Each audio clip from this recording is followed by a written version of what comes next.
Ladies and gentlemen, big Harry News.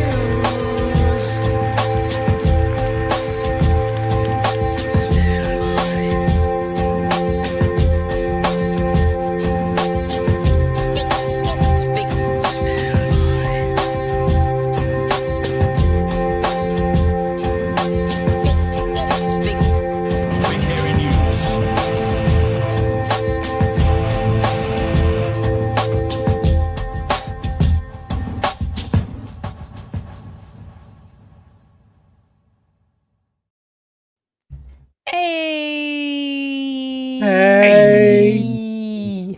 We're all here. That was very amateur dramatics. I liked it. I was like, how long do I keep this until they continue the bit? Maybe they won't continue the bit and just make me look We silly. should have said nothing, Jimmy. That would have been funner. We were like, what? Yeah, I would have just kept going. So What is this thing that you're mean. doing? Oh, welcome everyone to the show. I've got myself, Chewy, and Pat. Let's Yo! go. Pat's back. Pat's back. Pat's back. How was Waitangi? I was awesome, eh? I've already booked accommodation for next year, and on the down low for more than 2 people. So we'll spend the rest of the year talking about it. I'm more than 2 people. You are. We need to go on a diet to become less than 2 people. Yeah, it was really good. I'm a little bit fried, to be fair. But I'm looking forward to being the backseat kid tonight and just being shown how a real show works. Lots of fun, man. Lots of fun, lots of connections, lots of people. I told the kids on Friday night, Chewy, lots of people who acknowledge and know and love BHN. It was really, really fun. Like the difference between last year and this year. Last year, a few people, it was nice, 2 or 3 here or there, like 40 this year. Like couldn't go through a gap without someone saying something, not just at Waitangi, but in Paihia, over at Russell, came back to Auckland, went to a gypsy fair, at the gypsy fair, just fun everywhere, and really appreciative to all the people who came up and said, hey. I still find that a bit odd. I kind of forget that people are watching. It's just like us having a chat. But yeah, lots of people with lots of encouraging words about this year, the role in the job, this crazy little thing we started in 2021 has to play. And yeah, I'm here for it, baby. I'm here for it. It is strange, eh? Because, like, I must admit, when I think of our listener base or viewer base, I think of the people that are in the live chat, like, night after night after night, the fucking hardcore political tragics. But there are thousands of other views that happen in the days after that maybe want to spend time with their families or do something else in the evening. What? Yeah, I don't know. I've heard that described. It doesn't track for me. But shout out to everyone, whether you are in the chat every night or whether you're catching us on a podcast on public transport or just catching up in our little shorts and that sort of thing. It's all wind in our sails. So yeah, appreciated. Yeah, and lots of fun and lots of encouragement. Already had people from Waitangi contacting through the email. I don't know if you guys have seen it, saying, what can we do for you next time you are here? And it's like, cool, we will just store those little old names around. And I'm glad you asked. We want to set up a stall where we're selling merchandise dildos specifically for throwing. Oh, okay. Yeah, that's a good idea. I'm Who's picking your up target audience for that, Chewy? Because I'm not in Stephen for Joyce. it at all. Stephen Joyce. Are If they he turns up purely again. for? Do they come with a just throw- target? Like, do they come with a target? You buy as a pack, and like it's purely for target practice. For legal reasons, absolutely. So yeah, it was lots of fun. We had oh my gosh, I'm not going to read it out, but Jonathan's Gamecast, you can read that comment right now. No. We've already got requests. 9-inch squeakies. I can see something about Oh yeah, a mamba and a something. I don't know. I'm not gonna. We don't want to kill anyone. Yeah, so really good actually, and really good to catch up and see all the politicians. Didn't spend a lot of time chasing them. Missed out on Marama and Chloe, but I've been messaging Marama over the weekend, and we'll catch up super soon. I kind of go, this is their Woodstock. You know, they're really here. Like I'm there to work, but you know, I'm also drinking cocktails and going over to Russell, as the photos I sent through to Emily were, and eating watermelon from Northland. And there's this weird thing. There's the thermometers in Northland go to like the number 30. Chewy. I'm not. That's bizarre. Oh, I've changed my mind. I'm not going. Went that high.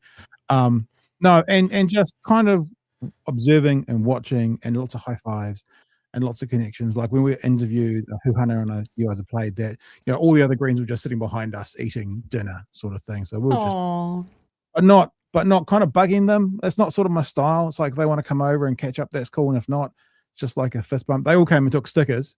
Yeah, I don't think it's a pecuniary interest because it's under $1,000. I did tell them they were $1,000 a sticker. So we'll see if they turn up in their records or not. But yeah, you know, yeah, Tama. I'm not Tamatha. No, Huhana took a few actually, and a few enamels because they had little packs there that people could grab. Good fun, man. Lots of fun. Raori, I think, took some as well. When we had them there, took some stickers and stuff. Yeah, good time. And look, can I say one thing actually on that? If you have ordered merch last week, and we had one, I sent out 26 coffee cups before I left, and we had one breakage, which is not okay, but it is going to happen sometimes in post. So if you are the person who had one breakage and I forgot to include someone. So if you had an issue with your deliveries last week, or if you've ordered up until today, I'm going to get on with those in the next couple of days. So they'll be out to you by the end of this week, probably by Wednesday, Thursday, truth be known. Yeah, good times, man. I so want to go back up. I'm so into going back up. I've even started to look, Chewy Block your ears, at Starlink to see if we can get decent internet. Because should we tell them the text that I sent you today, Emily, just when I was sitting in my studio? It just says, I fucking love fiber. Yeah, pretty much. Yeah.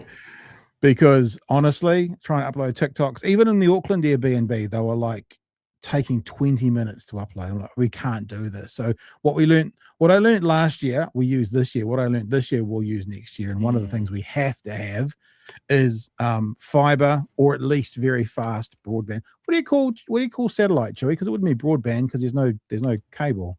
Whatever. It's still broadband. Still broadband. Okay. It's satellite broadband. So I've already made a phone call to to Spark, and I'm going to set up a meeting because I'm going to find out, because there's some other things we might be doing this week that these two lovely people know, not this week, this year, that these two lovely people know a bit about that might be happening that others don't, that we might need some temporary high-speed internet for as well. So came straight back this afternoon and got straight back to work. Although I'm looking forward to seeing what we're talking about tonight, Ems. I have no idea. I do feel very strange. I feel like I'm doing a performance. I feel like I'm doing a performance review. I feel like I'm taking my kid for their learner's license, and I'm sitting in the passenger seat, and I'm like, hey, yeah, car on the left, slow down. So I'll just sit back here, and I've got dog cam set up, but I've got no dog at the moment, so we'll see what happens. Oh, it would be. And I've got one thing I want to show us. It's got nothing to do with anything, and it's got nothing to do with Waitangi. It's just hilarious. It's to do with another international political story. But at some stage, not my show. Not my show. Sounds fun. I'll do it now. No, I'm kidding. Actually, can you do that? Are you serious? Yeah. Go on. Okay. You throw it in there. Oh god, now I have to make sure everything's shared. I'm not going to play the audio in case I don't know if there's music behind it. In Los Angeles at the moment, there's some very clever artists doing some very clever things, projecting on walls. I mean, this is not very clever, like nice. Our soul, our love, our God, our sisters, our humanity, our democracy, our freedoms, our safety. Yeah, these are all projections going up on the walls. I've seen two of them that were Trump focused. I mean, this is in Los Angeles. It's pretty, pretty on the nose, pretty good. Good as in, good thing. I've seen a couple that were Trumpian. I want to make sure. This one here. So this one's up in somewhere. It's the Guardians of the Galaxy. I won't put the music on in case it's the Guardians of the Galaxy, GOP. which they're saying are the guardians of pedophiles. So this is going up and around. They're projecting them all over walls in Los Angeles at the moment. And there's other stuff like this going on. This has inspired people. So what's happening in Austin, Texas at the moment is this is being broadcast around the place. So this is Starbase, speaking of our friend. And they have a truck going past that says emails between Jeffrey Epstein and Elon Musk. Jeffrey Epstein had been a registered sex offender for 4 years in November 2012. Also in November 2012, Elon Musk wrote to Jeffrey Epstein, what day/night will be the wildest party on your island? Just so desperate. I see that meme's been going around as well. Another one from Elon Musk says, do you have any parties planned? So richest man in the world and potentially one of the world's greatest pedophiles. And I have to say the Democrats are bad at a lot of things, but there was certainly a fantastic checkmate this week when Bill and Hillary Clinton said, well, we'll just testify publicly. That's okay. We'll testify publicly. And Trump stopped it. I mean, like, what a checkmate. What a fantastic play by the Clintons. Oh, Trump's out there going, oh, I really feel for the Clintons. They shouldn't be picking on them. You shouldn't be picking on the Clintons. Leave the Clintons. They're good people. They're good people. And because Trump's name, obviously, in the Epstein files, sort of like 5,300 times. Clinton's name's in there 1,200 times. Doesn't mean there's 5,300 crimes. But yeah, a checkmate to the checkmate from Bill Clinton saying, I'll come and talk publicly, and Trump going, no, you won't. So, oh, okay. Just a couple of things to gauge here. Trump is mentioned more often in the Epstein files than Harry Potter is named in the Harry Potter books. Yeah. More times than Jesus is mentioned in the Bible. It's funny. But look, you know what's bumming me out about this, man? Nobody's in jail. No one's suffering consequences or anything like that. Oh no, Prince Andrew had to leave in the middle of the night. Where's the justice? Okay, I'm here now. This is what are we doing? This is interesting. I'm just going to watch. You guys are going to do everything, I think. Is that right? The Pat and Chewy React show, basically. Yeah. Who gets to blow their foo-foo? It'll be me. Because Okay. one of these stories is explosive. No, the bones in the mug. Actually, I've got 5 mugs. I win. Sure. I have no mugs. Oh, really? I don't I even think have a yours cup of got lost tea. in the mail. Sorry. We'll get that. That's fine. I do not need any more mugs. I still even unpacked my other mugs that I put away first, and they still haven't come out, and my cupboard is full. So there you go. Anything I need less mugs. Well, you can send All some right. to me then. Yeah, I might have to add to your collection. Before we go any further, we should probably do our thank yous. To our patrons. Make the show. Lovely. Oh, I need to remove you.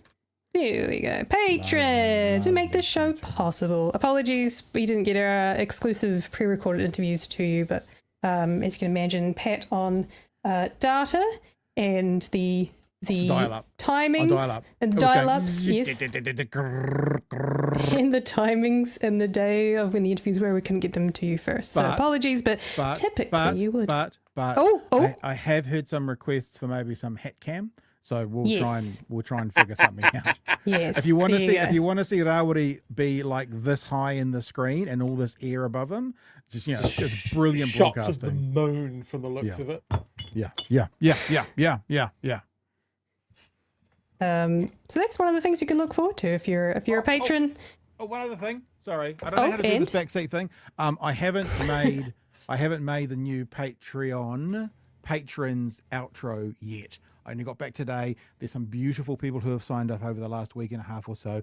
It'll be done by tomorrow. You'll get your shout outs tomorrow. I apologize. I'm a very bad human being. Done. I think I'm done. I'm sure they won't mind.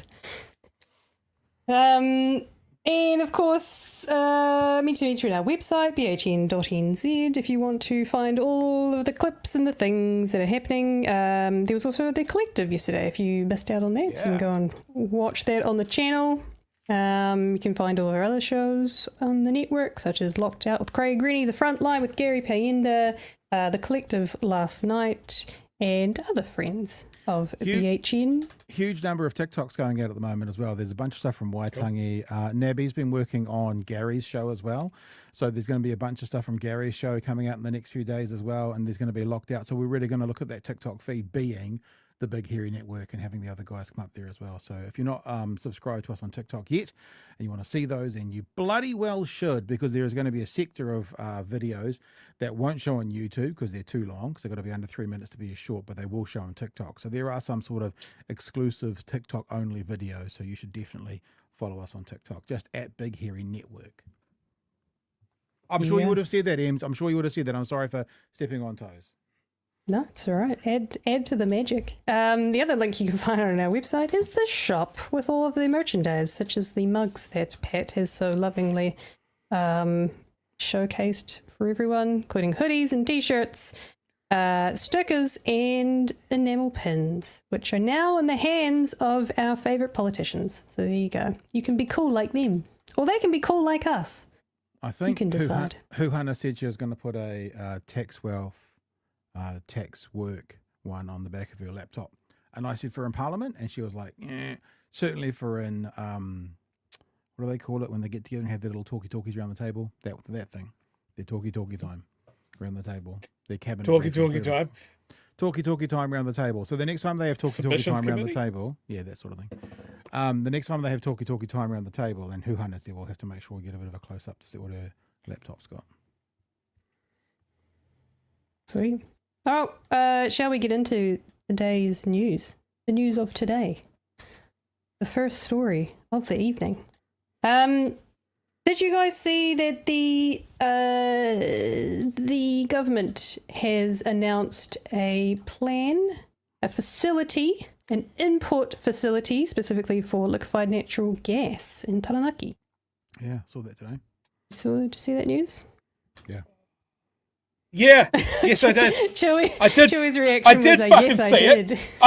I tell you what, I did, because the National Party went on an absolute shit posting rampage today, and that was that was in it.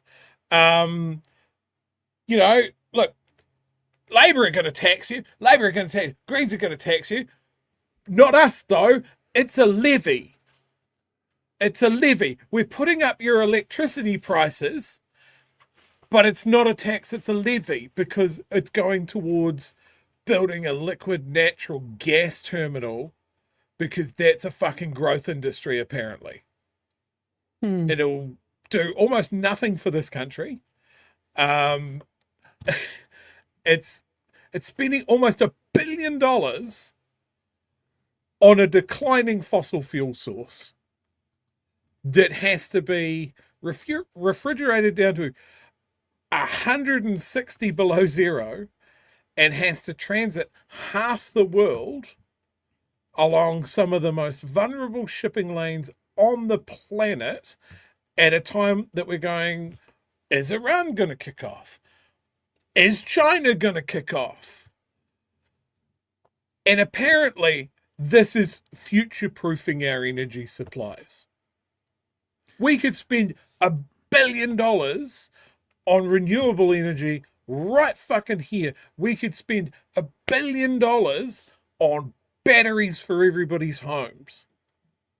Would have more effect than this liquid natural gas. And the absolute fucking cheek of having the Minister for Climate Change fucking wave the flag on this is absolutely insane.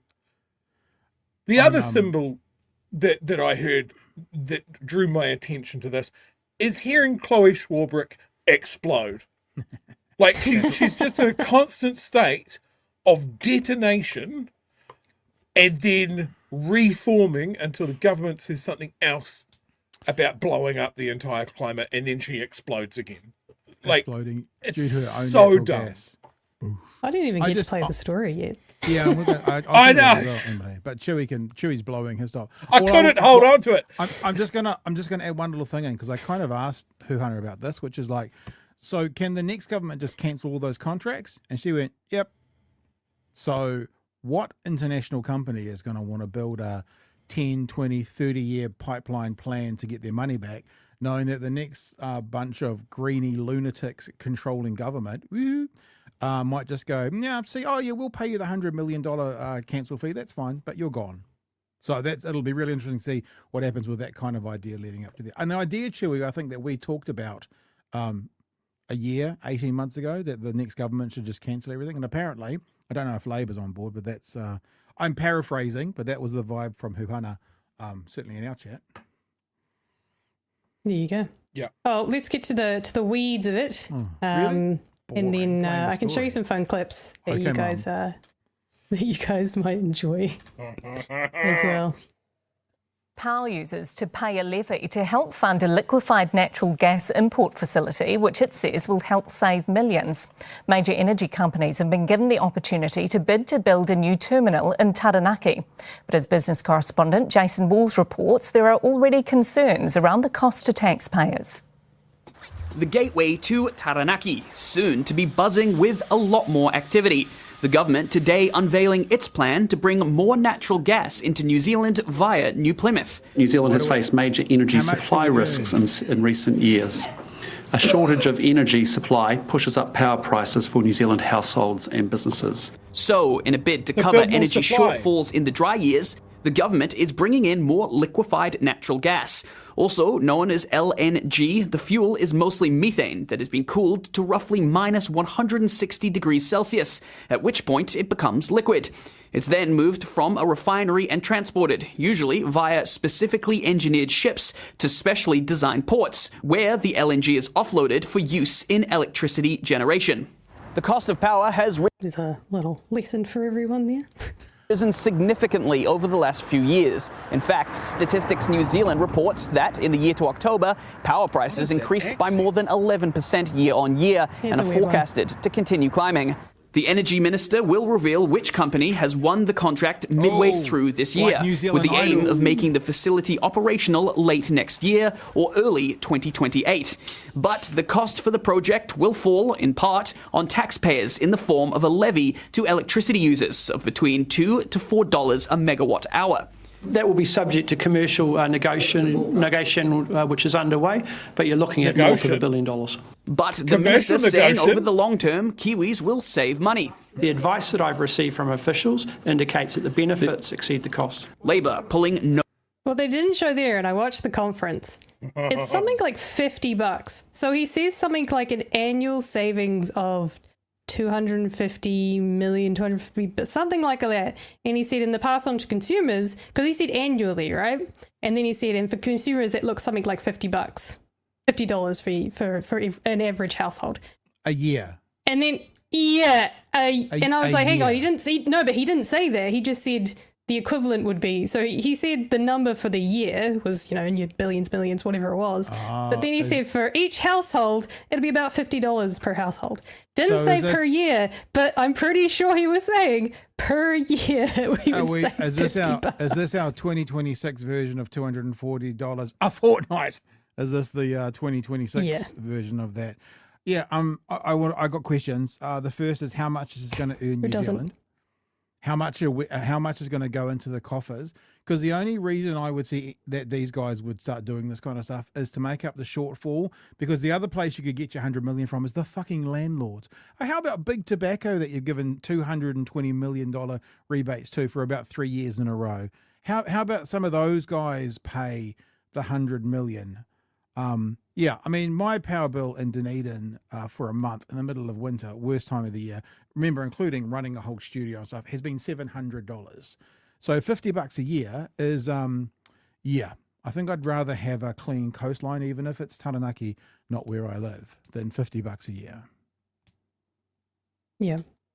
The last bit of that article is basically Chris Hipkins saying, yeah, nah, Chloe going, yeah, nah, as you'd expect.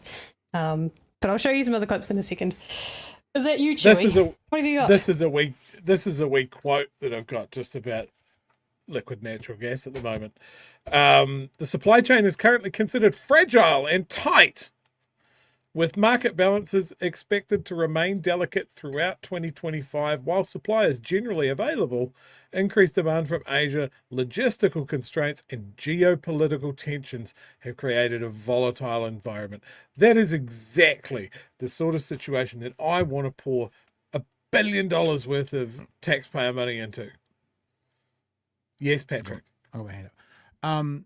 Has any journalist, air quotes, asked the question of the Prime Minister, excuse me, Mr. Prime Minister, if the same resource of our money was put into helping an international company to do wind or solar, could we at least have that going alongside this? Could we compare another way to generate income? So how about I'm okay with a levy to bring in an international world-class gold standard wind farm or solar farm, which would do not just the same thing but better, because the sun has got 1 million years before it blows up.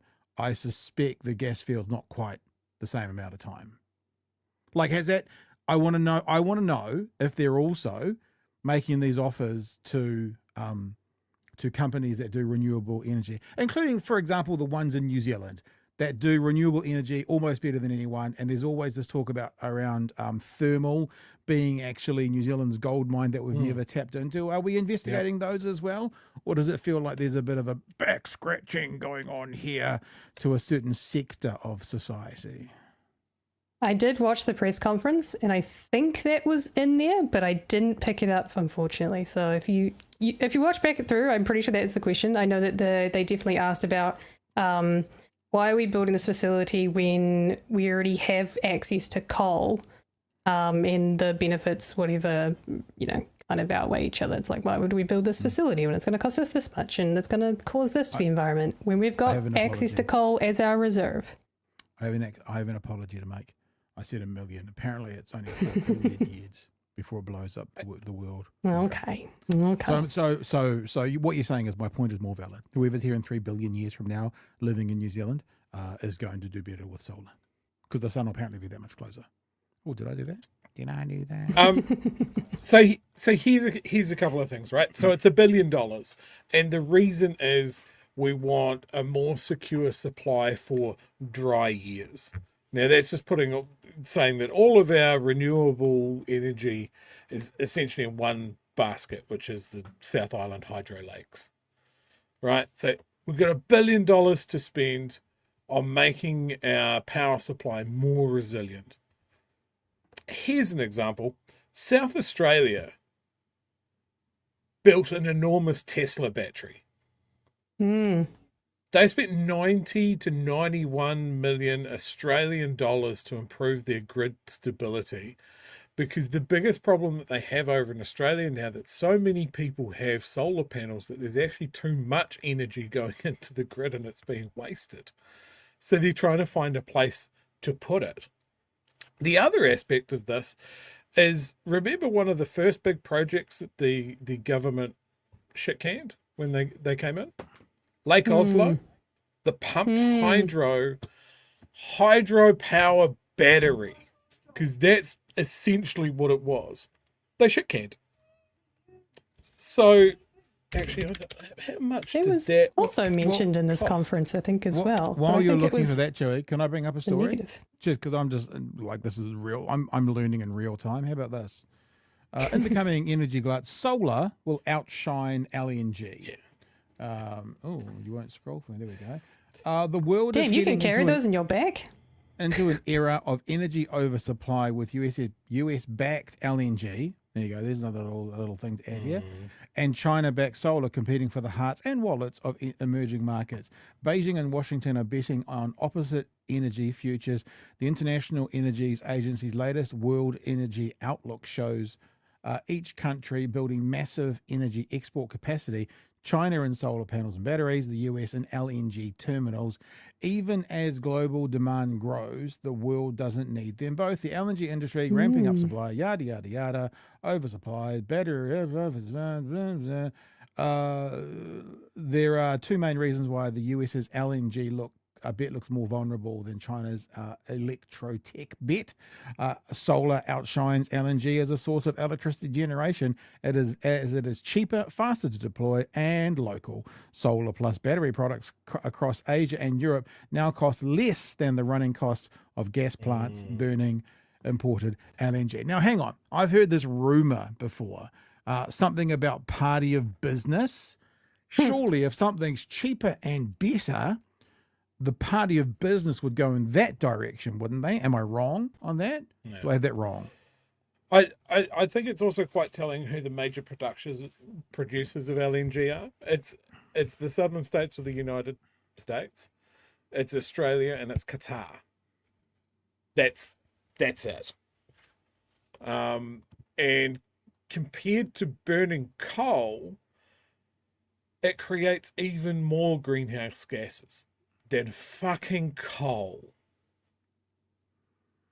Like, this is such a dumb decision that's astronomically stupid. It's looking backwards rather than forwards for new ideas. It is exactly what I've said about this government, that they are incredibly short-sighted. They have no vision for how things can be different. And they are locking us into using this incredibly harmful energy source rather than literally anything else. I looked into the cost of Lake Oslo. Onslow.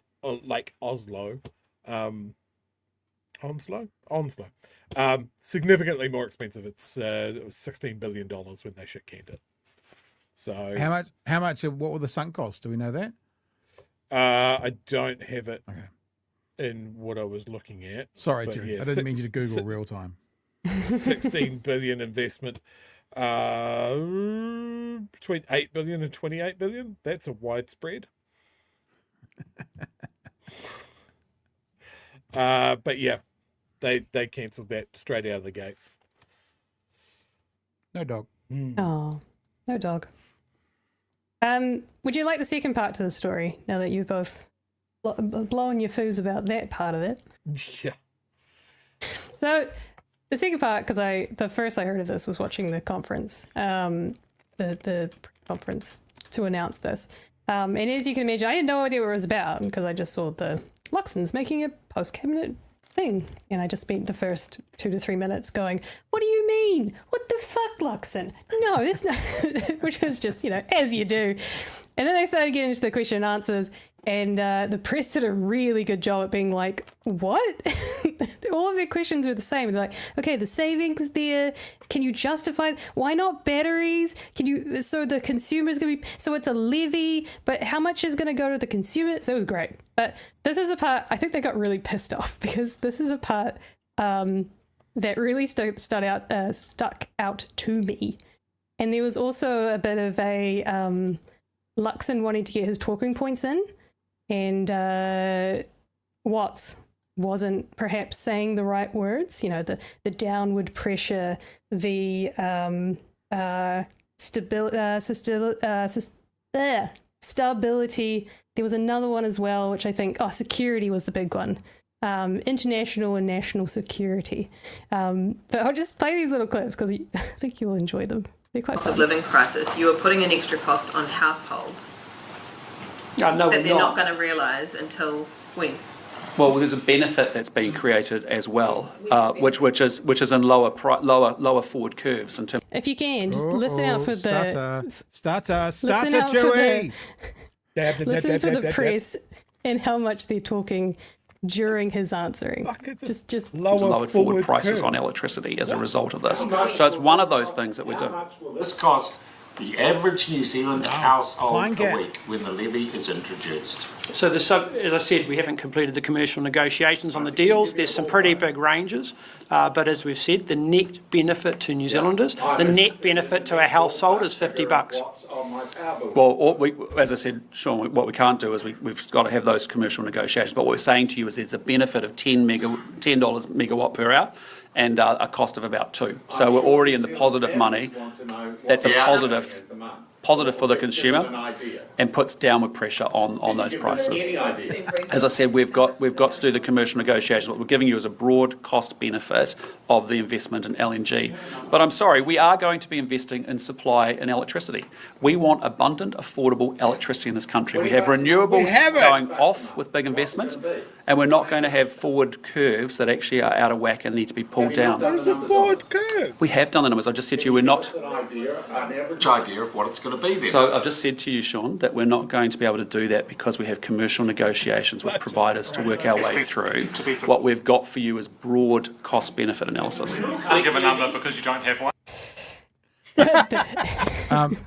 Can I There's jump also in? that part of it. I didn't realise that when that was Sean Plunkett. I didn't realise. all Now Sean I Plunkett. understand. Now I understand why he was just being a dick to him. Yeah, no. What I was going to say is it's nice to see that asshole pill be used for good once in a while rather than continual evil.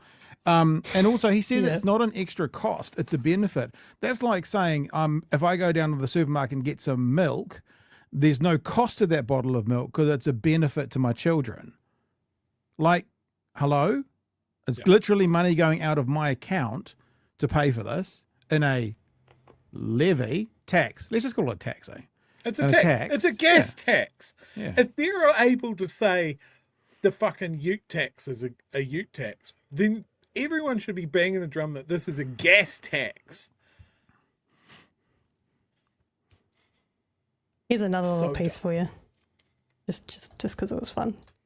Or is this now part of the long-term structural energy system? This is a strategic energy security asset for New Zealand. And I tell you what, in the context of the challenges that we have around the world, having more options versus less options puts us in a more competitive advantage on the geopolitical stage. And energy security is national security. So, what we're doing is having it's about optionality, it's about and as I've said before, and it's making sure that we actually put downward pressure on forward curve electricity prices by actually lowering the risk of a dry risk year by having this option in front of us. There's a really important answered a lot of these. So he had answered a lot of these with the technical bits, and then Luxon just felt like he needed to push in and be like, talking points. That's how it felt when you actually watched it through. There's a really important bit here, right?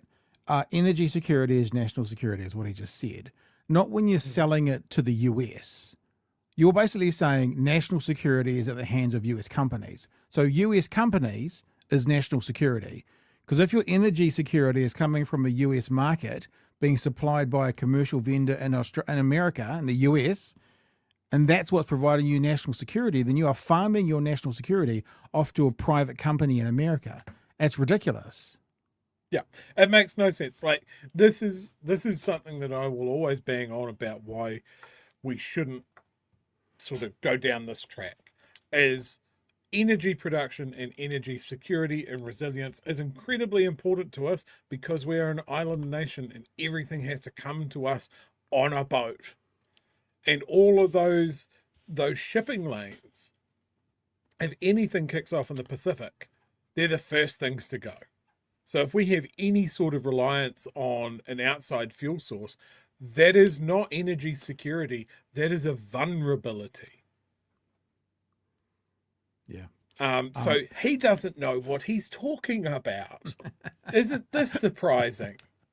Like, again, his whole thing is like, oh shit, the press aren't liking this. Quick, my corporate Scrabble board into a ceiling fan.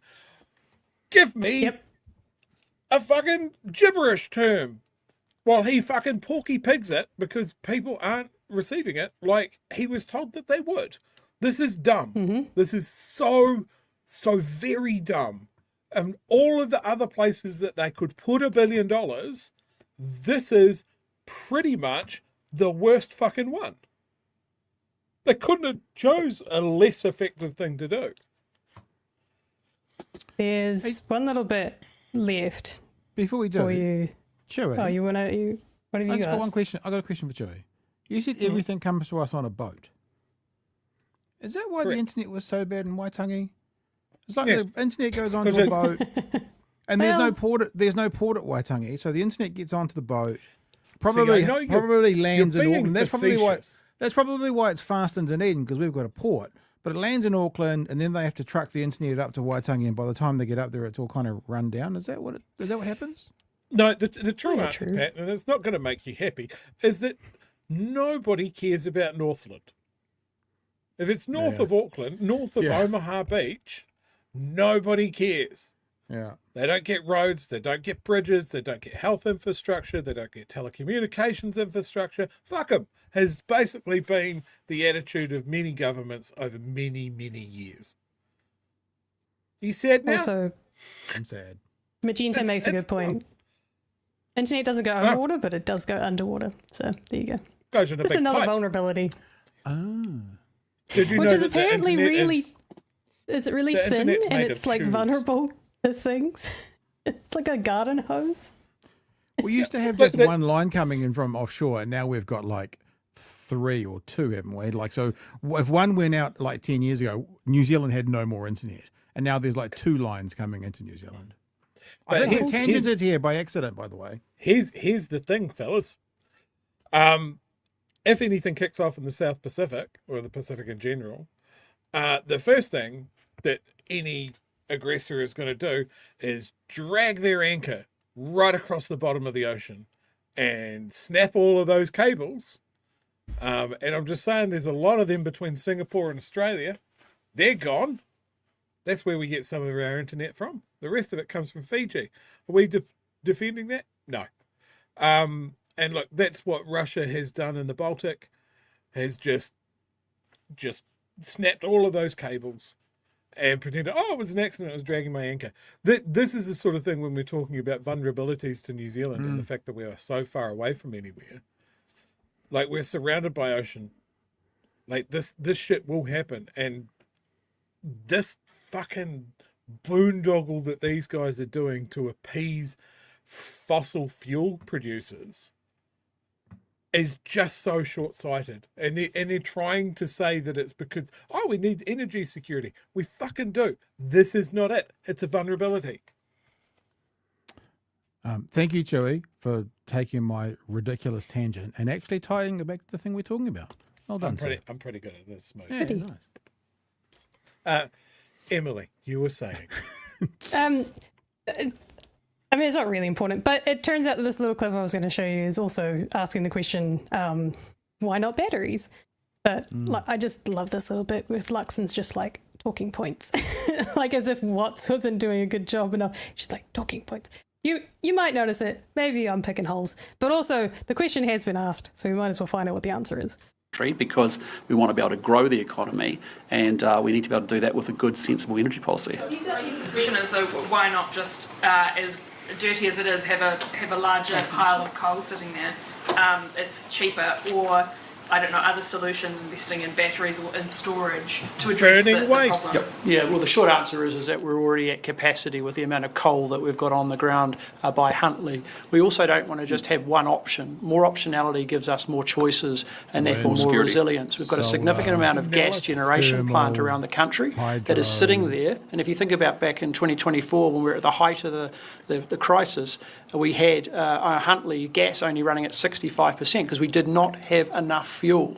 And so this gives us certainty of that fuel supply in conjunction with coal, more options, more choices, more resilience. And more resilience is more energy security. More energy security is more affordable energy. What guarantee can you give taxpayers that Energy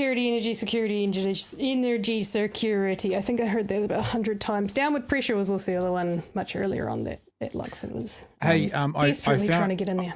I found Luxon's speech machine, Chewy, that you were talking about. You want to see it? Oh. Just Porky Pig. Downward pressure. Yeah. Look, I think what I say to you is, we're going to have to get this as a sound effect, and every time we talk about him doing his buzzwords. like, There you go. can these Found it. people talk normally? Like, what's saying, there was commercial negotiation to happen. That's not a fucking word. Optionality? Who says stuff like this? Optionality. Yep. Like, it's giving me a migraine. Yeah, another way that you could spend $1 billion, you buy 50,000 household battery setups. And that, I juiced the price on those a little bit to 20 grand, by the way. But Didn't even answer that part of the question either. Yeah. Didn't even answer that. Just coal? Oh, coal? Yes, we can answer that about coal. Also, something else that was in that conference that was mentioned on this is that this gas supply, because it's supposed to be for reserves, right? It's only going to have the capacity for half of what we need in reserve. So we're still going to need something else to fix up the other half required to fill our reserve. It's just like, come on, guys. Do you guys know that we actually make our own gas as well? Oh, really? We Some have of us more than others. Methanex. There's a company in New Plymouth. They use a huge chunk of our annual gas production and they turn it into methanol, which is sold really cheaply overseas. So if we have a problem with gas, there we go. Look, almost exactly what I was going to say. Methanex uses 45 to 50% of all the gas we have. Stop producing methanol.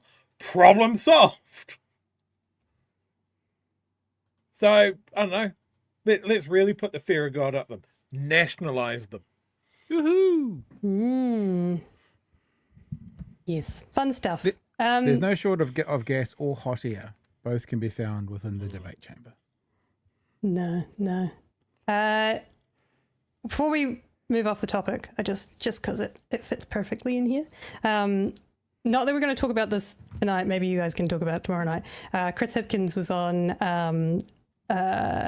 Mata on literally right after Waitangi. Yeah, I think they did it at Waitangi. He was yeah. So he was straight onto the interviews. But I thought you guys might appreciate this little bit. He is talking about gentailers and what Labour might do with them and whether or not they would renationalise them and that sort of thing. But the reason she's asking is because someone very special to us may have brought it up as a solution. So I thought I'd just play this little bit just so we can get our little giddy moment. You need to put it up on the screen. Ems. Ruined. Also Ruined. Next time we're in government. You have economist Craig Rennie standing for Labour this election in his role with the Council of Trades. Craig. He suggests gentailers are brought back under the government control. Are you open to that, to renationalising the grid? I'm not taking any options off the table. We certainly need to change the way our electricity market works. It's working in favour of shareholders, not in favour of the people who are using electricity. Would that move, though, make it cheaper for people who are paying high prices right now? Well, that's the key test, I think, that we need to always run over any proposals in the energy sector. Is this actually going to give us more cheaper renewable energy? Where do you... That's all. There's more to the interview, but that's I do wish he and other politicians would stop saying we're not going to take anything off the table, and would say something like, "Yeah, it's a possibility." It's the same answer. It's just less politician jargon that you all kind of go, ugh. Yeah, it's a possibility. We haven't made those plans yet, but we'll look at anything that serves the New Zealand public better than they're being served under this lot. That's a really good point from a language and comms point of view, right? We're not going to take anything off the table. We're not going to do anything. It's really passive. Just pile the shit on the table. But it also means the worst things are also on the table.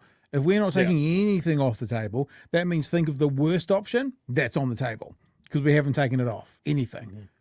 It's just, I don't like it. I don't like that style of communication. Yeah, saying that you're going to have a look at it and is a lot more active, and that's what you want to be. You want to be the active person and the active article in this conversation. Good point. Yeah. Thanks. Good point. Yeah, that's it for that. I think I think you guys have made your points. I'm sure there'll be more to come on this in the next 6 months, do we think? There's about 1,000 If super anything comes chats. of it. Yeah, I was just going to say that. Shit. Who wants to read through the super chats? I think it's All right. Chewy's job, isn't it? Yeah, it's true. Citizen Gold says, like a clock, 258 days to register, 271 until we vote. Peter says he is part of Team Hardcore. That I think is referring to our dildo conversation. Nope. I reckon it's just the three of us. That's this Team Hardcore. That's what he's saying. Confessions of Emily a Hardcore Political Tragic. Emily needs a beard. Emily, you need a beard. We'll buy you one. We'll send you one in the post. I'm actually not sure what this refers to. Ems, if you don't know, say so. You're one of today's lucky 10,000. It would be great to watch you react to it live on stream. Oh, that'll be No about the idea. dildo throwing. Dildo throwing, I see. probably. Yeah. I'm so confused. I don't even know what that's referring to. What? No, neither. So Pete confused. also says, strongly recommends the latest technology connections video on solar. The economics are definitely in favour of solar over fossil. 100%. Yeah. What have we got? LNG has 33% more carbon intensity than coal. Again, you're reading my mind, bro. Yes, got solar with battery, expensive, but great investment. Haven't had a power bill for 4 months. In fact, I'm getting paid. Yeah. So, I mean, again, this is something that property owners can take advantage of, but renters are left out in the cold because their landlords aren't going to do it for the cretins that pay off their mortgage. Mm-hmm. What are you talking about? And renters are also probably never going to be able to put that in themselves. Emily, So, a well-educated young New Zealander is going to be the future of this country. Make sure the volume's up on this. He makes a great noise. It's the thud, isn't it? does he? This is Stephen Joyce. Wait, And, wait. This is Louise Upston. Yes. Yeah. She could have been collateral damage. Oh my but it didn't gosh! happen. It's not. I was doing going there? to say it's not her, but that would be wrong. Not hers. It's not? No, it's not hers. No, it's not Oh. hers. Like, just listen. Just let it go through it now. This is Stephen Joyce, and this was the thwap heard around the world. Stephen Joyce standing in for the Prime Minister and becoming the target of the latest Waitangi protest incident, hit with... Oh gosh, and you can think that every thumbnail in the world forevermore was, and then I'm just going back, I'm scrolling back. It's not even the best angle of it. I swear. Oh, Patty. Come on, we'll get it. Oh. There you go. There's a pretty good one. There you go. That's you've now been educated. That's what it was all about. Fantastic. I knew this existed. I just don't know what the 10,000 has to do with. Well, I'm so confused. I don't know. Just a couple of chats to go. Pete says battery recycling infrastructure is here now as well. Yes, there is a company that is recycling batteries here in New Zealand now. The other thing that is not mentioned that is in huge use overseas is turning waste to power, like literally burning trash in a power generator. I think it's one of the European countries that has actually got to the point of importing other countries' rubbish to burn for power. Might be Denmark or something like that. Crazy Danes. Arvid says, party of corporate business. Yep. Fossil fuel donors stoked. Pen is head. Just penis head. I get it now. No, pen is head. Yeah. Pen is head. Yeah. Penis. When will we get BHN dildo? For throwing purposes only. External use. We had to put the stickers on that says external use only. That is the worst thing that you have ever said on this show, Joey. For external use only. That is off the chain. The worst thing that's ever been said on this show. I'm so glad I came back to hear Chewy, his diatribe about dildos for external use only. We are so getting the Prime Minister on the show one day, not ever. Oh, gosh. You thought Plunkett's show was bad. Oh, yes, clip it, says people. And we've got one, you can do that yourselves. We don't have to do it ourselves. Go on. one last. This is Sorry, probably I'm just hearing it again in my head, what you just said. for external use only. Yeah, not internal. Don't. The sharp edges. Just wanting Pat, Emily, and Chewy's opinion on the Moa Point debacle and the risk implications on seafood. Jokes have begun on how bad the fish and chips and seafood in Wellington will be. Look, I remember the last time I tried to buy fish and chips in Wellington, and it was $48 for a scoop of chips and 2 fish. So maybe you guys need to call it on the fish and chips anyway. Look, it's an absolute debacle. It's just raw sewage going into the sea, into the harbour. You can see it from the planes coming in, and it's early days, but it does seem to be underinvestment in critical infrastructure yet again. Oh, right. If only we had a government that would decide to help fix all those pipes at some stage. Wouldn't that have been a good idea? Those, you've got those, what is it, kind of 3 kinds of water, one of which is sewage. Wouldn't that have been an idea? Yeah, I see Andrew Little is calling for a ministerial inquiry into it. I have seen, here we go. Yeah, if I got the screen, if I don't have the screen, I'm taking the screen. Just for people up to date, this is what I sort of, what the hell am I trying to do? I'm doing that one. No, I am doing that one. I'm doing that one. I think I'm doing that one. There we go. Tamitha. Right, here's Tamitha.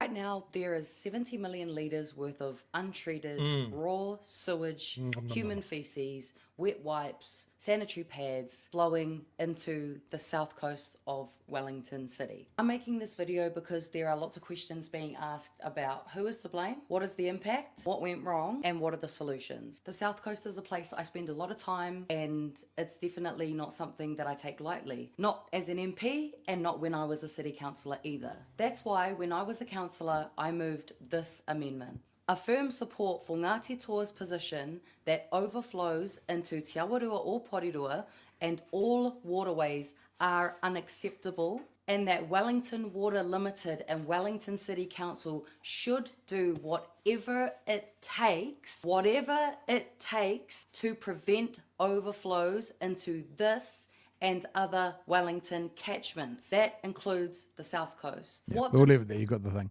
And as people are pointing out, Knife Mike is on point. They should be careful though, because Te Pāti Māori got in trouble for having representation of guns on a flag. So knife in a mic.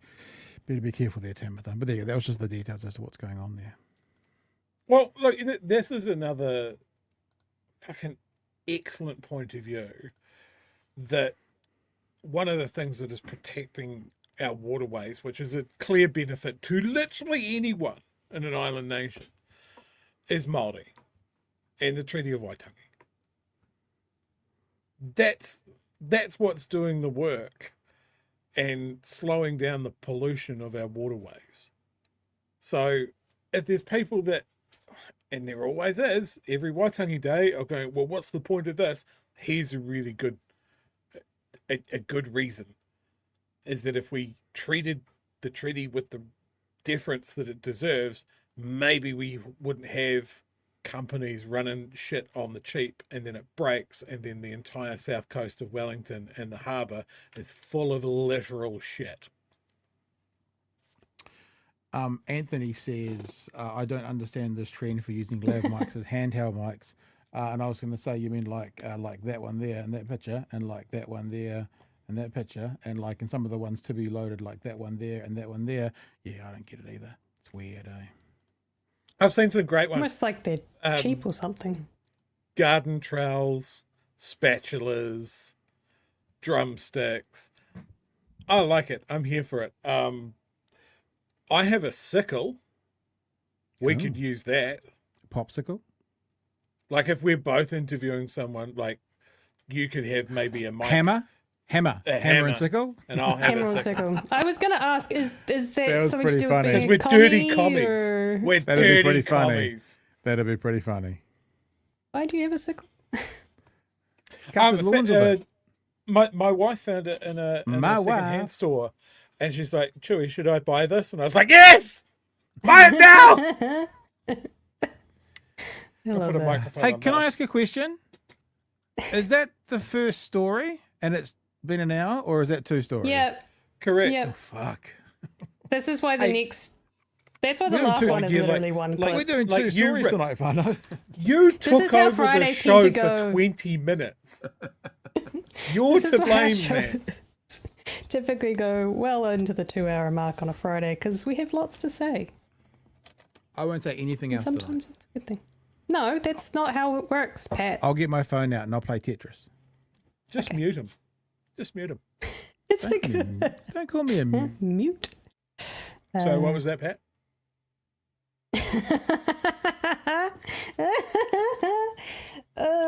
Should we just kick him out, should we? Last time I did that on the show, we got a mention by Duncan Garner. Maybe I should do it again. Did he? Oh, Dunks. Oh, poor old Did he? Dunks. Yeah. Oh.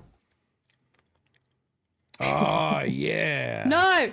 It doesn't say No. end. Like on the phone, it says END. It doesn't say end here. So of course I wanted to end my call.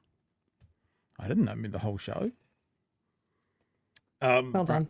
I'm gonna from the chat. I'm gonna end the stream. I'm gonna end the stream in 27 minutes. You hear about that? A suggestion from the chat while we're talking about sticking mics to objects that shouldn't be mics. Dildos. BHN branded dildo. Dildo mic. Hold it right underneath the Prime Minister's nose. Push it. Push it slowly into the... That'd be quite funny. Guy Williams, you missed an opportunity. Yeah, that'd be quite Oh, funny. could you imagine? There's also those guys in America who get on the red carpet, and quite often they have the mics with the square banner around them, and they'll have an up arrow saying penis, and they'll just hold it in front of their face, and they're talking to the mic, and on the back of it, it says penis. That's workable as well. So, Very cool. All right, let's get into Chewy's favorite topic, foreign affairs. Phil Goff was on Q&A with Jack over the weekend. The first episode of Q&A for the year, baby. With that was a big one, eh? Q&A over the weekend. That was yeah, massive. it was. I heard With that Jack Phil Tame, Goff who's went now on. the weekend host of One News too. why would he Congrats do for the that? promotion. That's bizarre. I hear Phil Goff was on with Jack Tame rehashing some of the stuff he talked to us about.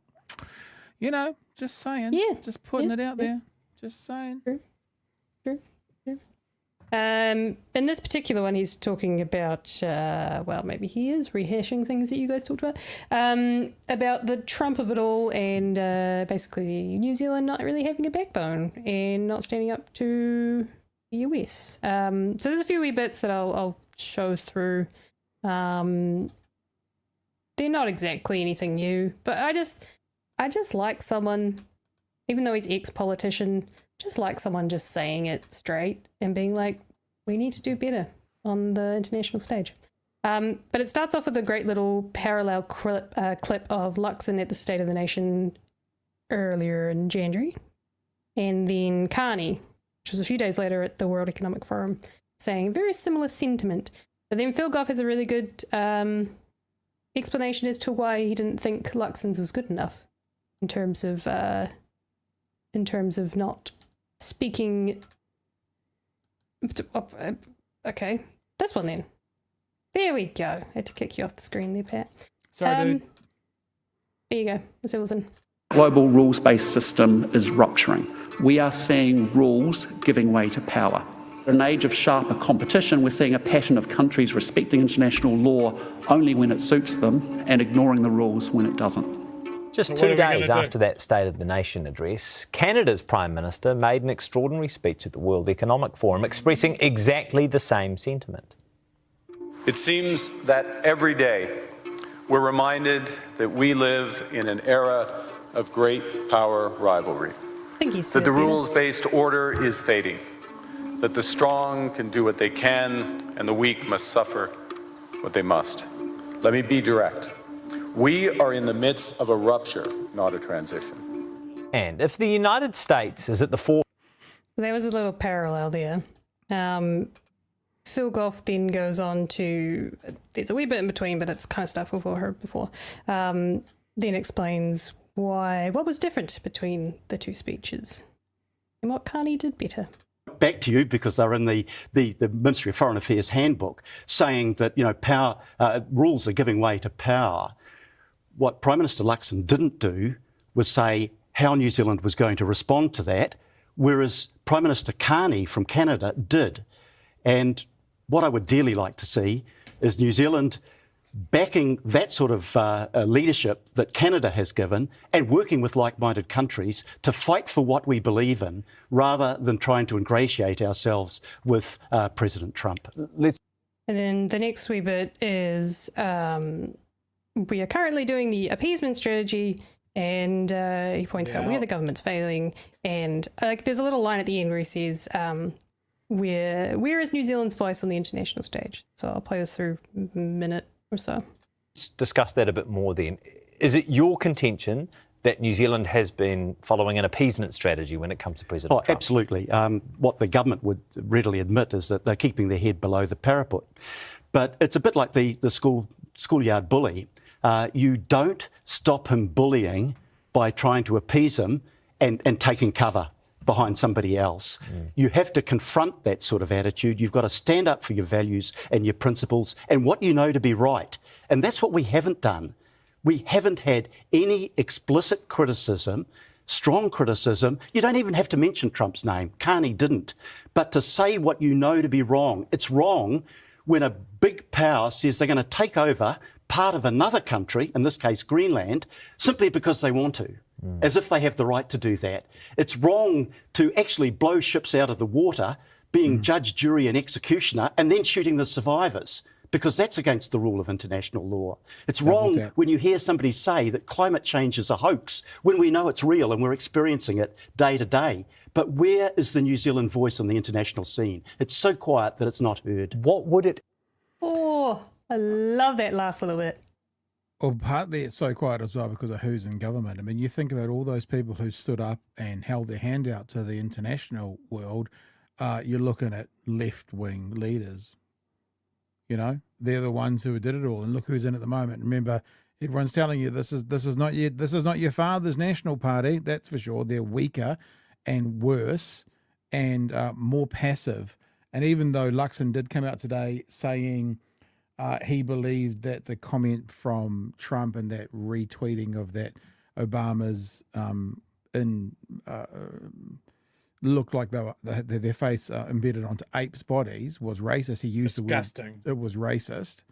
It's easy. It's like going, when someone finally says this is too much and they don't realize that was 10 minutes ago and you've taken too long to catch up. So, it's we aren't doing enough. And the one thing that we talked about with Jeffrey was also the idea about how Trump also offended every ally by telling us that we were just like, they were in the back at Afghanistan. They didn't really go to the front. They were in the back. And again, our government was quiet on it. I mean, what was the one? Oh, and then there's the invitation to the fucking Board of Peace that on day one we were going, you say no. And Luxon had to workshop it to find out from his handlers what was the correct answer, which was ironically no. Funny that. After 10 countries had already said we decline, and after another 10 had also already accepted. So after 20 countries had responded, then our government did. And apparently we were one of the first, Pat. Apparently. One of the first. Heard one that of the first somewhere. to respond. Well, I mean, there's 192 countries in the world. I mean, 30th ain't bad. No. I checked that. I know. 60. 60 were invited. I was making a joke saying. So it makes it so much worse. Yeah, and it's a good looking group that have said yes to that, by the way, for human rights violations and that kind of stuff. Yeah. It's awesome. Yeah. Especially a real group of international travellers with nothing to fear for The Hague. But yeah, no, look, Goff's exactly right. Like we have an interesting little privilege here that we're such a tiny country. Like, we're realistically no threat to anybody.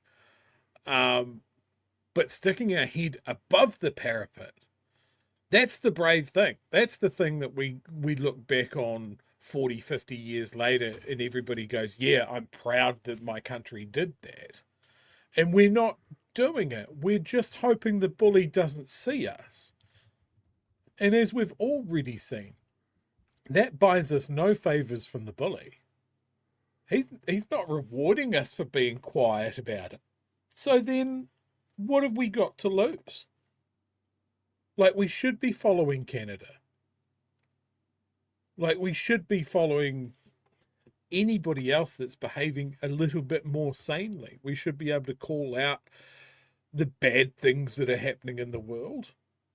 And we should do that without fear, because we're sticking with people that are aligned to our way of thinking. And I think Canada is very definitely not just sticking their head above the parapet, but standing on the top of the trench waving a flag going, follow me. And I think we should.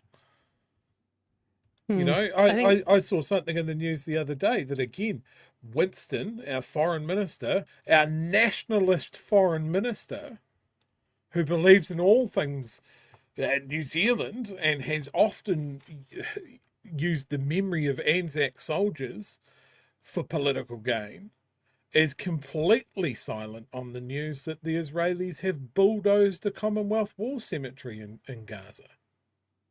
Not a fucking peep out of the man. Can I just for context for people, right, here's three of the big ones that I'm talking about just think about what government's in right now. Nuclear free in the 1980s was started in 84 under David Longy. Opposing the Iraqi war, 2003 under Prime Minister Helen Clark. 1981, Robert Muldoon let the Springboks in. 1984, Longy severed ties with South Africa. The reason these guys aren't making any noise is fucking National never does. So what would we expect?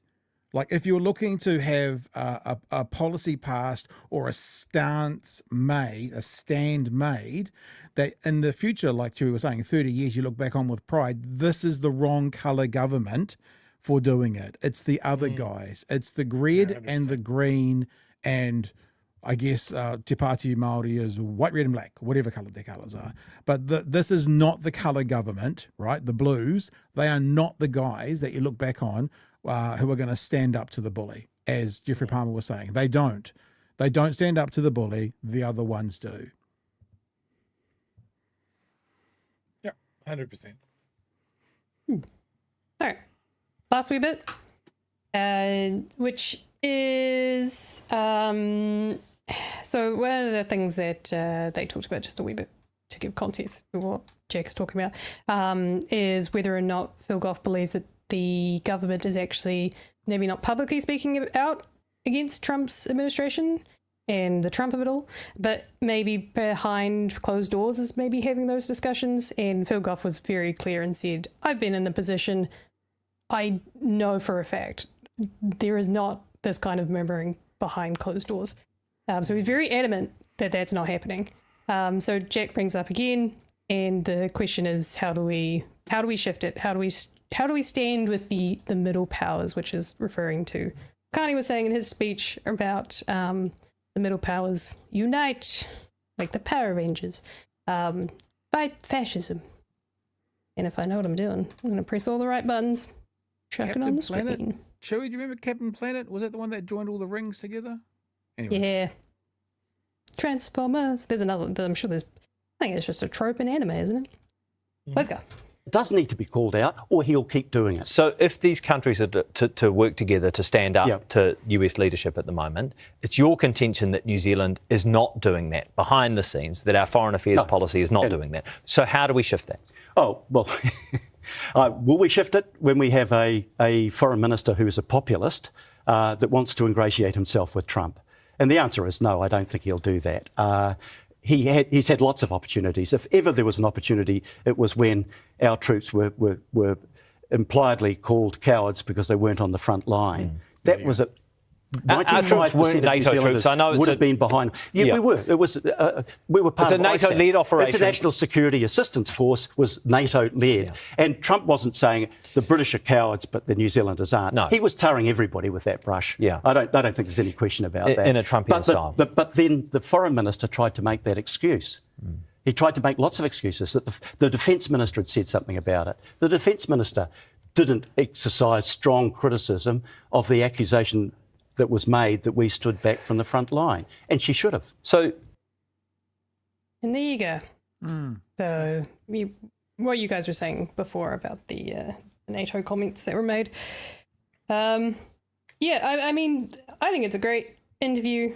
Each time I've seen Phil, he's been very, very passionate about this particular topic, been very strong on his views. He's not holding back. And so actually something that I didn't show in this as well is he does say that he was one of the first to publicly, the reason he got fired, he was one of the first to publicly call out Trump for what it was.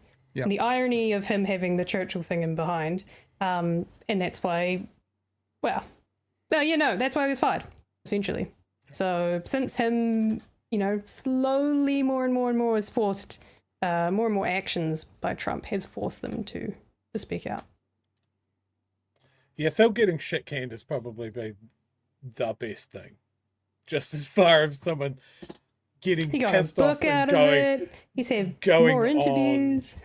A fucking rampage against Winston. I love him. I love him for it. It's great. Love that for you. Any thoughts to add to any of that, guys? I know you guys spoke to him. I just think that I think that there's a combination of this government being pretty pathetic. This government is obviously, he talks about playing a populist kind of angle.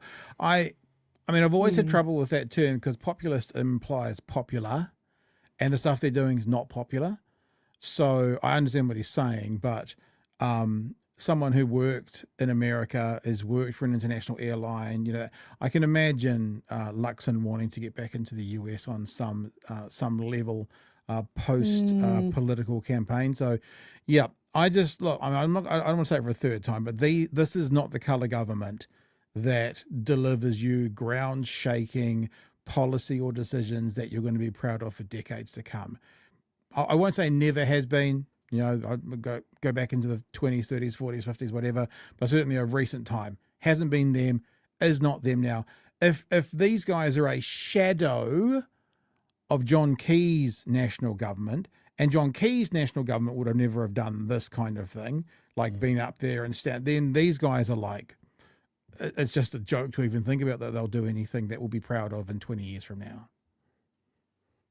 Yeah, I think if we had a brave, forward-thinking government with a long eye on where the world is going in the future, like getting stuck between the US and China is a bad move. Having to pick one or the other is a bad move that does nothing for us. Like, we can talk about our ties to China's our biggest trading partner, or one of.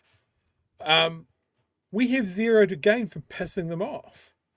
But by the same token, we should be free enough to go, hey, what you're doing with, say, the Uyghurs is bad and you should stop. And this is the way that we do it. We should have that same freedom with America.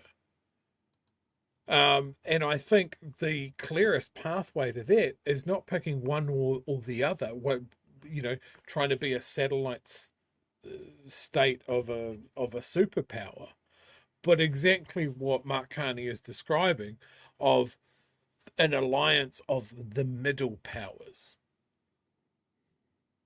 Because you need to offset the power that the superpowers have. China, whatever remains of Russia and the US. We should be talking to countries that we're ideologically aligned with.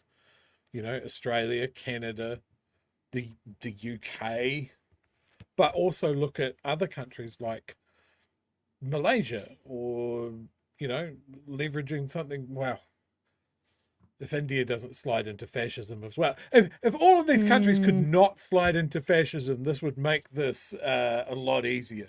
But there just seems to be so many countries that are teetering on a little dabble of fascism, which is making me real uncomfortable.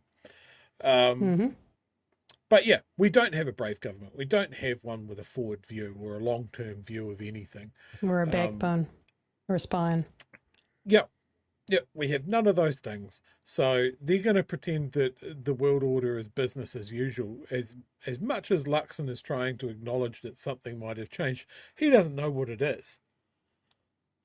So if he can't identify it, or that our traditional allies might be the fucking cause of it, then how can he change path? He can't. So yeah, we have to get them out. We have to vote these guys out. It's the only way it works. They're not going to change. And it's too important to leave to them to finally realise that they fucked up. Yeah. I'm a bit gutted because I think the Mark Carney, I remember watching it with no context. It was like the first I'd seen of it. I just watched it straight out. And as I was watching it, I was like, shit, this feels like a moment.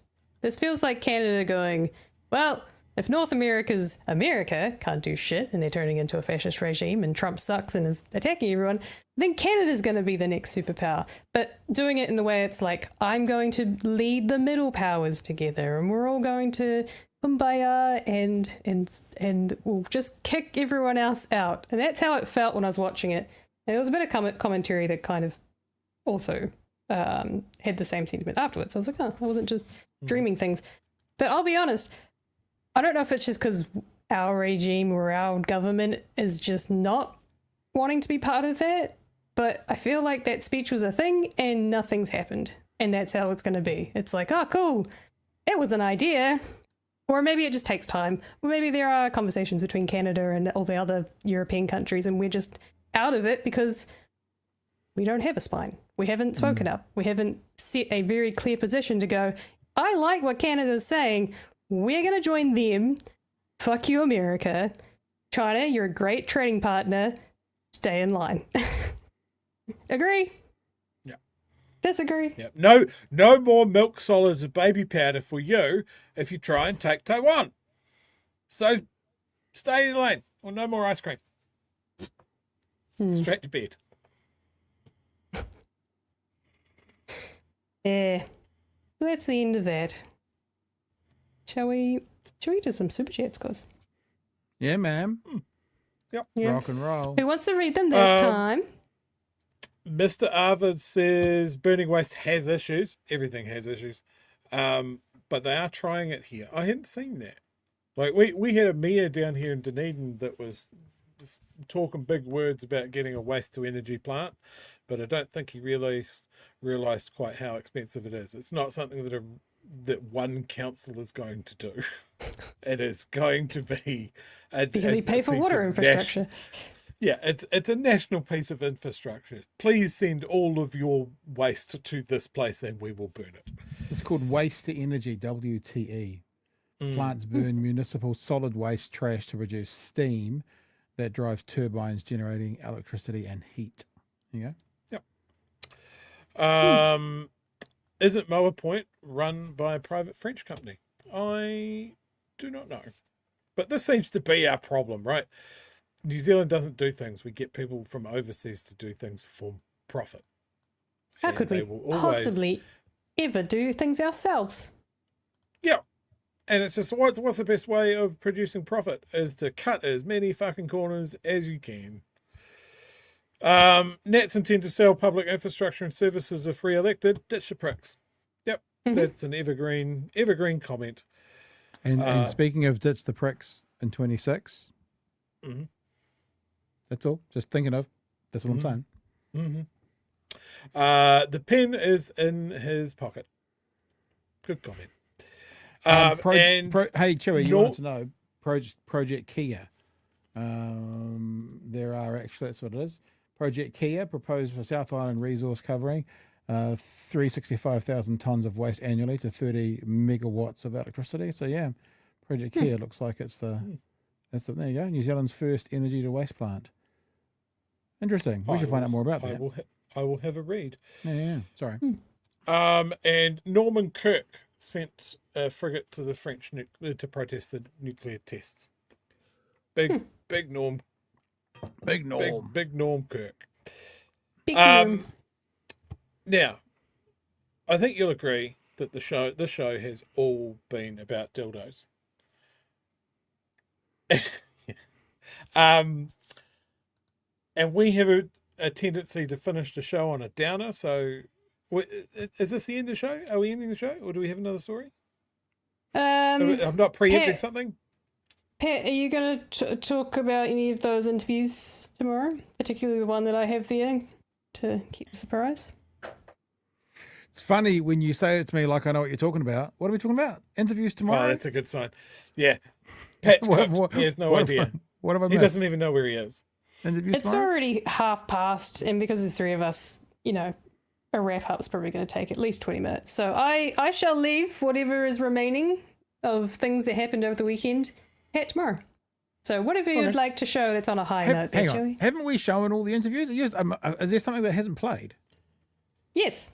I have one more story, but... What? I know, I mean from Waitangi. Have we played all those interviews? What are we saying? I'm completely confused. Chat, help me. Okay. No, chat's not No. gonna The okay, don't worry. Chewy, carry on. What are you showing us? Anyway, this show has been brought to you by dildos. And I want to show you the power of the dildo.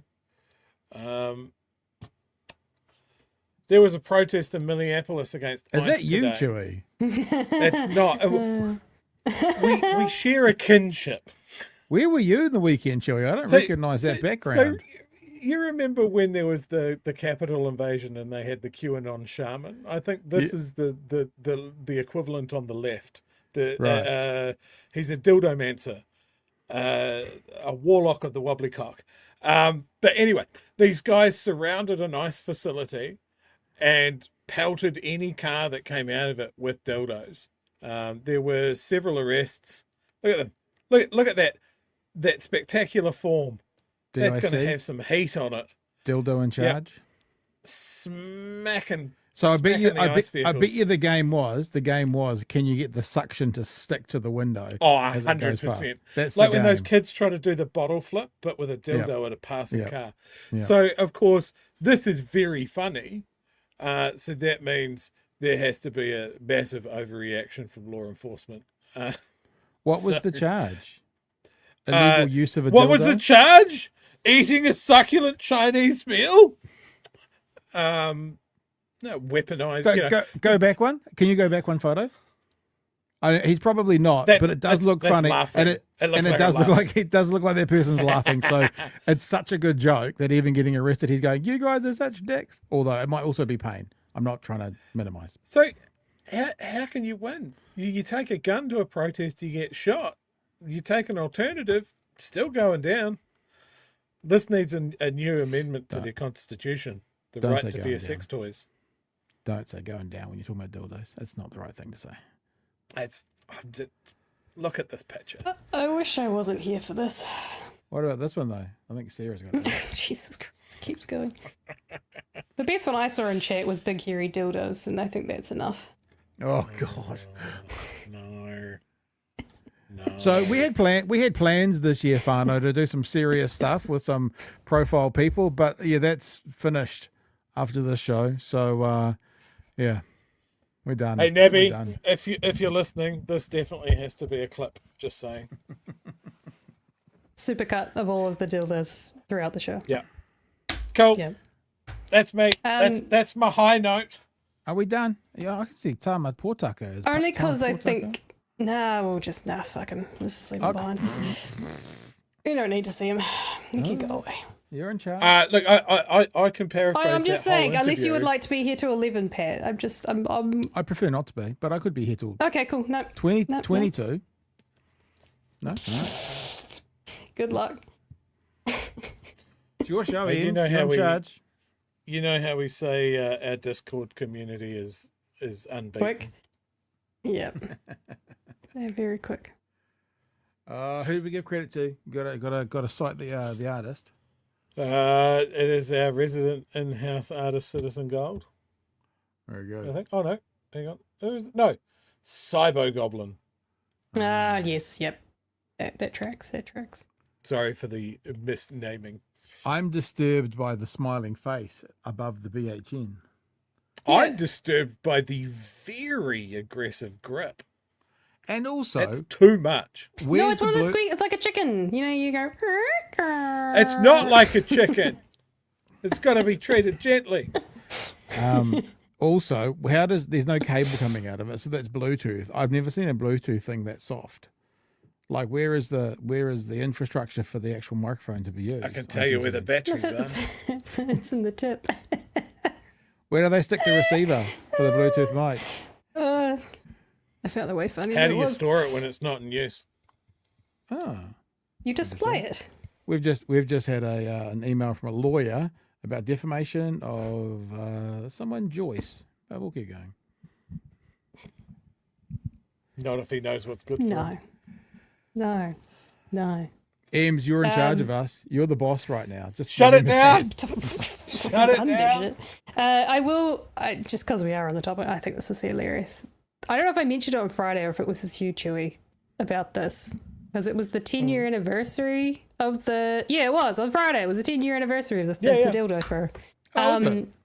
There was a guy who was like on Blue Sky who posted, I call myself the expert on this particular case. I did all the journalism around this, but I did not know this fact. And the person who threw it said that when they were planning to do it, so after they just bought the dildo, they spent a couple of weeks target practice in throwing it, and so they would just around the flat. You got to train. They would like out of the blue just throw it at someone's face to target practice. And the person who ended up getting charged with it walked through the door one day with her date and struck either her or him right on the face with it.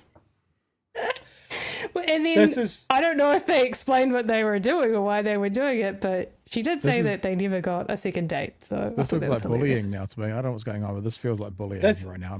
One of my favourite forms of art is the commemorative Facebook profile image frame, and this is the best one. So I good. remember National Dildo Day. So good. Fun times. All right. By the way, I finished the show 12 minutes ago in my head, just so you know, just so we're clear what's going on. Nobody needs to know. Play the outro. All right, anything else? Okay. Anything else from you guys? No, nothing else. No. Shut it down. Couldn't possibly. Apparently there's some interviews happening tomorrow night that Emily just told me about that I have no idea about. That's going to be exciting to see what those are. Even I'm looking forward to those. So cool. Let's do this. I'll explain it afterwards. It clearly went over your head. Clearly was not looking at StreamYard at the time. Making everybody confused. All right, we done?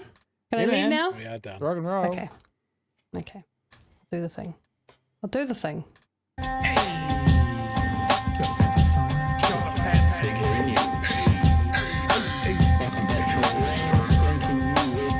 Help us settle a debate, whether it be thoughtful or funny, even if we're all creatures of hate. It's a fine line that we're walking together. For better, push aside the temptation to berate. Let's take a note of the corners we stand in. As many points as the hairs on my chinny chin chin. When the news that we're watching is hairy, knowing all the things that we need to be wary.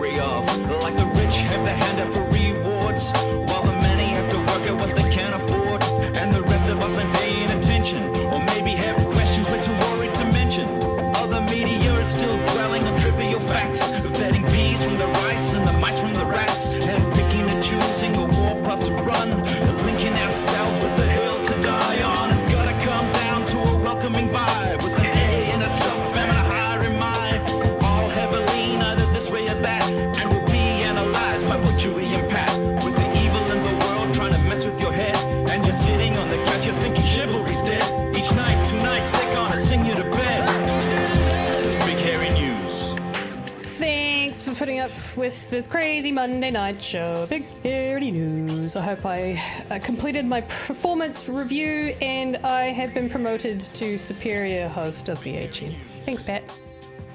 Yeah, I think you should run all of these. This is a lot more chill for me. You running this never Eames. I think. What do we think, Whānau? Submit your votes to text to 6614. Emily, the new queen of the show, keeping Pat and Chewie in check. No, thank you. I'm good. I'll bow out. Chewie, anything to say before we go? Thank you for wrangling me for a week.